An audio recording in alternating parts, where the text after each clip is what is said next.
I just wanted to start with, obviously, the way you finished the season. The two defeats in the league and then the defeat as well in the first leg of the playoff semi-final. What kind of a job did you have to do with the players to kind of turn that around and make sure they were in the mindset to show the character that they did to bounce back and then that place at Wembley? Yeah, I think one thing is sure that we learned from the Stoke game, we learned from the Barnsley game, we learned from the first leg at against Swansea, and all those experience made us progress a bit from game to game. And what we did was, of course, I prepared a few things I wanted to say to the players after each game. For example, I think actually we took the Stoke game out of context. If you look that back and didn't know there was anything at stake, you see it a game where we were a bit better than Stoke. We created more chances than them, but on the day they went up 1-0 and we couldn't put one goal in the back of the net. And then a few other bits I said, and that we need to learn with it. And then I of course spoke to the players individually, especially some of the players I maybe thought. I know I spoke to all of them, so to be sure if they were a little bit more, nervous or so, we could use that experience. I think the Barnsley game, I think we are not nervous in that game. That was just a game against two teams that both have to win. Against the Barnsley side that's done very well since the restart of the season, and I think that's the beauty of football, because at 1-1 we had at least two very good chances where we could have won the game, and then we wouldn't be talking about it now. Now they won, and then so a similar process, because of course that was a little bit bigger hit after the game, because we never know what happened if we scored 2-1. Would West Brom have done anything to throw everything forward they've scored? Now we have that perception, and now we had the challenge and missed. Yeah, but there's things that could have changed. But anyway, I'm very proud, and I said that in the press as well, of the approach and attitude we showed to the first game in Swansea. We went down there, and I think we were the better side from minute 1 to the red card. And after that was a good thing, so we got that little irritation spark. And we used that, and my adrenaline never dropped from the first game against Swansea to the end of the second one. In what ways then, Thomas, is this group of players stronger, having come through the disappointment of missing out on automatic promotion, and I suppose maybe better prepared to take that opportunity now? And that you said exactly what I said to my players earlier today, but also after we missed out on the game against Barnsley. We now have an experience that we can use, and we can that could be extremely beneficial. That could be the thing that help us in the final tomorrow, because those small. So we try to find what kind. So it's all about when you play a final or decisive game. Focus on your task. Focus on your job as a player. If you're a left back, make sure this game you make sure you stop the crosses, or the passes you need to play are this. On defensive set pieces, this is your role. So focus on what you can do something about, and not all the other bits, and that's what we talk a lot about. And then when you go through the first 10 minutes, make sure you run, fight, and communicate, and then everything will be fine. And then it's still a game. I think we are 11 against 11, playing 90 minutes plus a little bit extra time. That's it. Emiliano Martinez obviously feels pretty confident when he said that I think Fulham are fearing us because we've won against them 2 times and they haven't scored. Do you feel that Fulham are fearing you? No, I'm 100% sure they respect us, just like we respect them. It's going to be an extremely tight game against 2 good sides. You're playing against a relegated Premier League side. And this is nothing. I'd like to strongly put this out. This is not a mind game. This is just a fact. They are a bigger club than us. They got relegated from the Prem last year. They got the parachute money. They got experience from the playoff final 2 years ago. They have more experience in their squad to play a game like this than us. But through now 48 games, We are toe to toe again. We ended on the same points. Only, the difference was the goal difference. And yes, we beat them twice, and that can maybe give us a little bit of confidence or extra. But we know we play a final. That's another story. Are we going into that final where we believe ourselves? Yes. I'm always talking about that attitude. We need to go in there confident but humble, because we know we need to run, we need to work, we need to work hard. So it's going to be hopefully a tough game to watch against two of the best teams in the championship that both respect each other and both know on the day they can beat the other team. Obviously, Emiliano's comments drew a bit of a reaction from Kevin McDonald, notably on social media. I just wonder, do you feel it's good when Emiliano is showing that kind of confidence, or do you worry that those are words that at some point he might end up regretting? No, I think it's one of these things where in this modern world, but also on social media, that of course will spark something in the Fulham dressing room. But I'm pretty sure that's not going to be the difference. If it's going to be a difference between the two teams, it'll be on the day, because there is a lot of good players on both sides that can decide that game. And does it give Fulham more determination?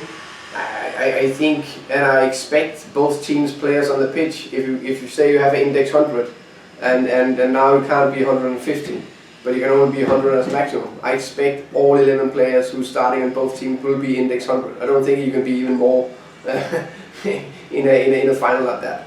So that will be a lot of talk about back and forth. End of the day, two very good sides, respect each other, that are believing themselves, that are going into that game believing they can win, and of course we believe in that as well. Emiliano also said about promotion elevating the club to being one of the best in the world because of the status of the Premier League. Is that how you see it, Thomas? I know that we all, of course, dream about that. There's no reason to go into that final without having the aim to win it. So of course we have that, and we have big ambitions and big dreams. So I would love to talk a lot about Premier League when we won the final when we win the final tomorrow night, and I can speak about a disappointment if we lose. But before that, I'm only speaking about a top game we're going into that we're looking forward to play. Finally, then, for me, how do you feel about playing this game at Wembley, albeit an empty Wembley Stadium? Because unfortunately the fans still not allowed back in. Yeah, of course, it will be a top experience, because you're going into a game where we know everything is on stake. There's no reason to hide for that. Will we be a tiny bit nervous tomorrow? Yeah, we will, because I think that's natural. If you don't have that butterflies in your stomach, and you don't have that feeling, then you're not in the right place, and that will be the same for both teams, both coaching staff, both staffs, of course, both clubs, chief exec, everyone will be a little nervy going into that game. That's natural, and we look forward to that, and we can't wait to play that. And the cherry on the top of the cake, that would have been with the fans. Of course, we all know that is one of the biggest games in the world. Thanks, Thomas, and good luck. Thank you. Okay, Ian.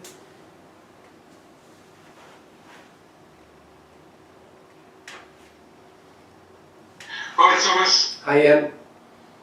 how are you? I'm fine, you? Yeah, good thanks. So it's been over 70 years since Brentford were in the top division.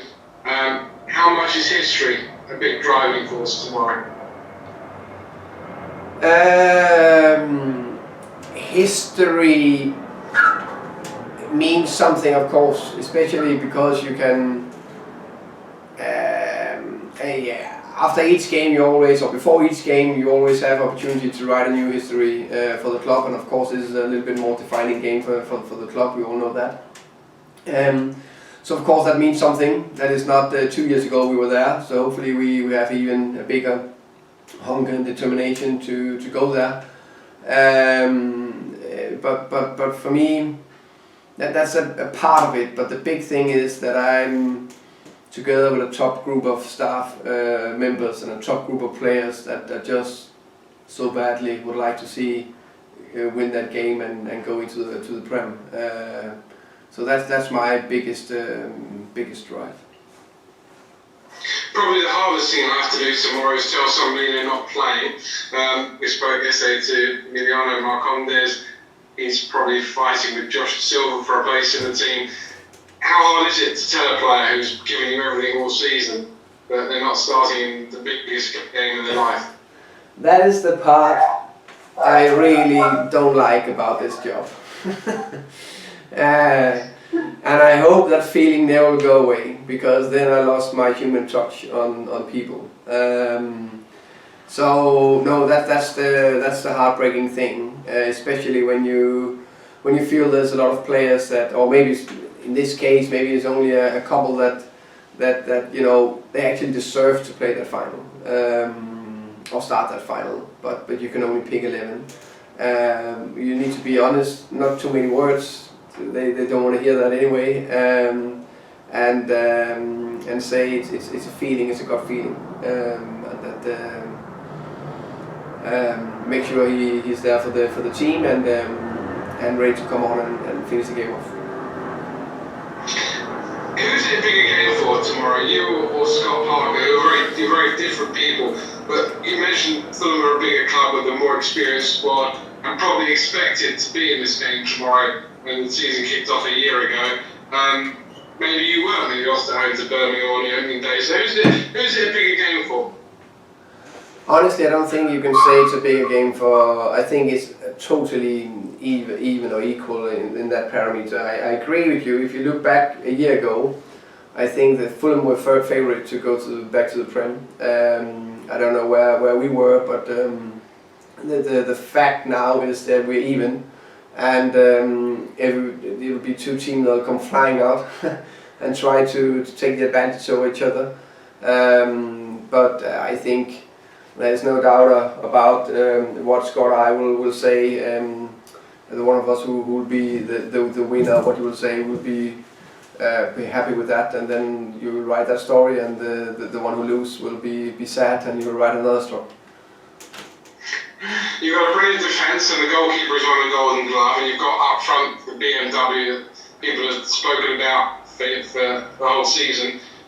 Who has to be at their absolute best to win this tomorrow? David, Raya in goal, and Pinnock and your hands or your front three? Or is it generally everybody? I don't know. I think when you play a final and you play against a good team, where I think it's you know, before the game starts, I think it's totally even. I think it's on the day performance that matters. And if you hit that top performance on the day, and it needs to be a team performance, because the funny thing, if you've seen us flying in this season with some top performance, then everybody played to a minimum a 7, 8 out of 10, and maybe 1 or 2 to a 10, and that's what we need to aim for and hit tomorrow. I'm confident that we can do that. So I say it'll be the team. And finally, the biggest game of your life as a manager. How do you sleep ahead of these games? I mean, are you going to sleep well tonight? Are you going to be going through the game 100 times in your head? What are you going to be like when you turn the light off ahead of this tomorrow? Call me tomorrow morning. No, of course we know that. There's no reason to hide that. This, of course, is the biggest game. Of course it is.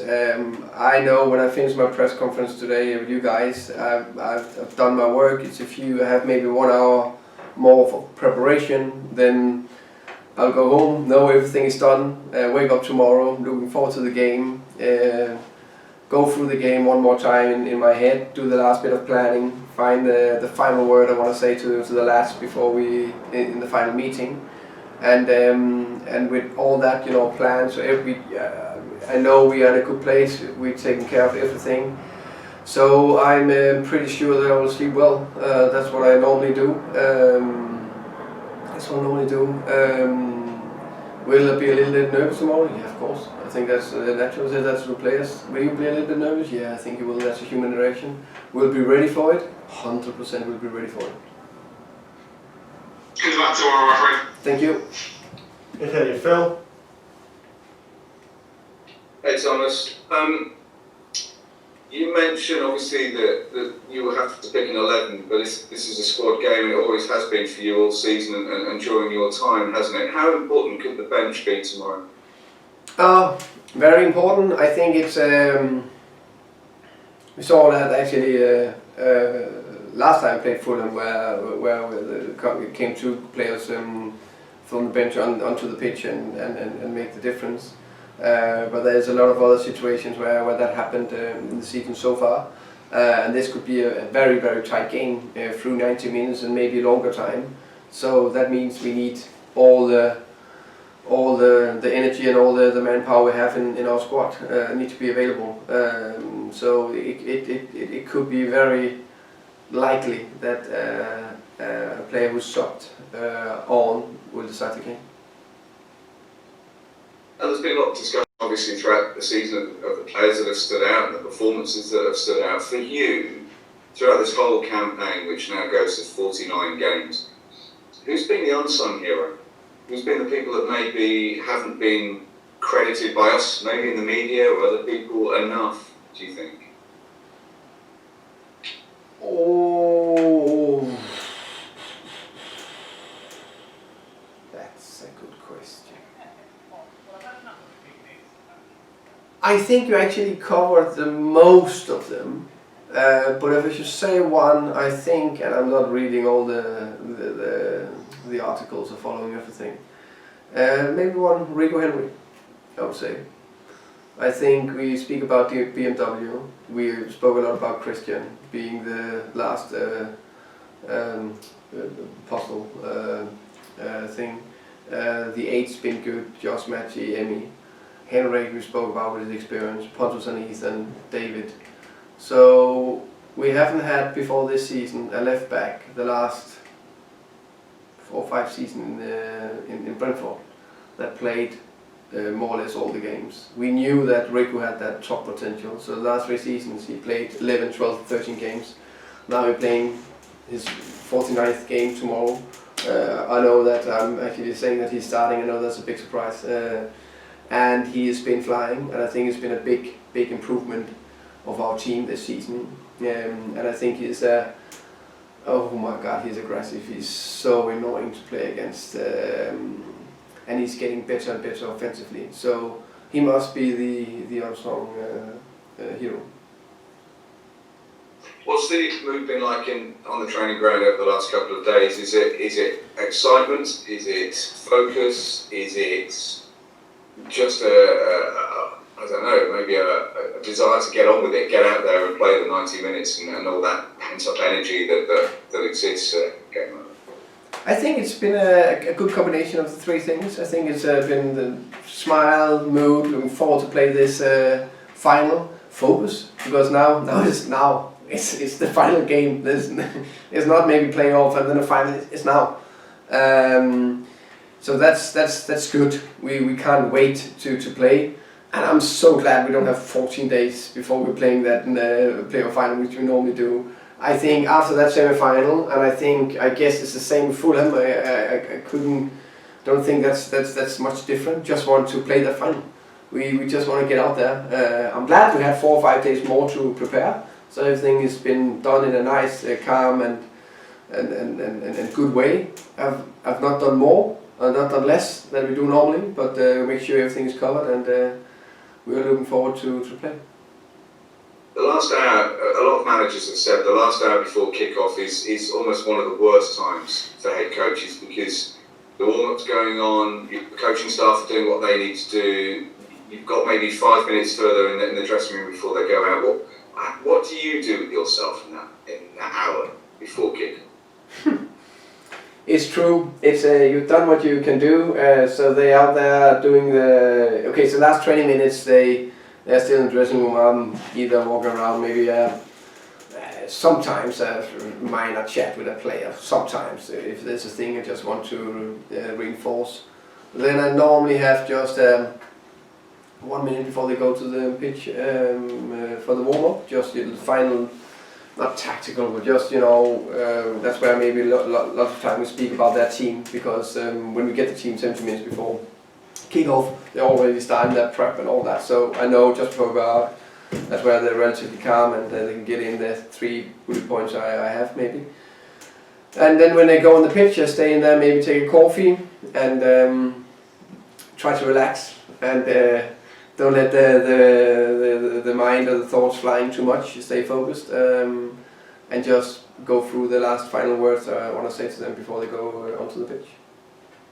And just finally talk about relax. I don't know if you're superstition or not. When it comes to what you wear on the sidelines, there's a lot of discussion about how managers look. We always think you look sort of fairly relaxed yourself as you're heading out for an evening at the marina. I mean, is it important to be sort of, dressed in a way that you feel comfortable as well, so you can give across that sort of image that you're see perception that you're sort of in control? Yeah, I think it's important to wear what you feel relaxed in and feel good in. I know I've been wearing everything from training suits to a suit to jeans or what you call it, and pullover, sweater, a jumper. But yeah, I agree. I think it's important that you feel relaxed and you do what you do. And I don't want to spend too much time on it. I think it's Mark Zuckerberg from Facebook who wear the same clothes every single day, so you don't need to use brain capacity to think about that as well. And I like to do that as well. I'm pretty simple. I'm not too fussed about how I'm looking. So I get a little bit, what you call it, a hit, or my wife, she's killing me sometimes because of that, but that's another thing. Brilliant. I'll see you tomorrow. Good luck. Thank you.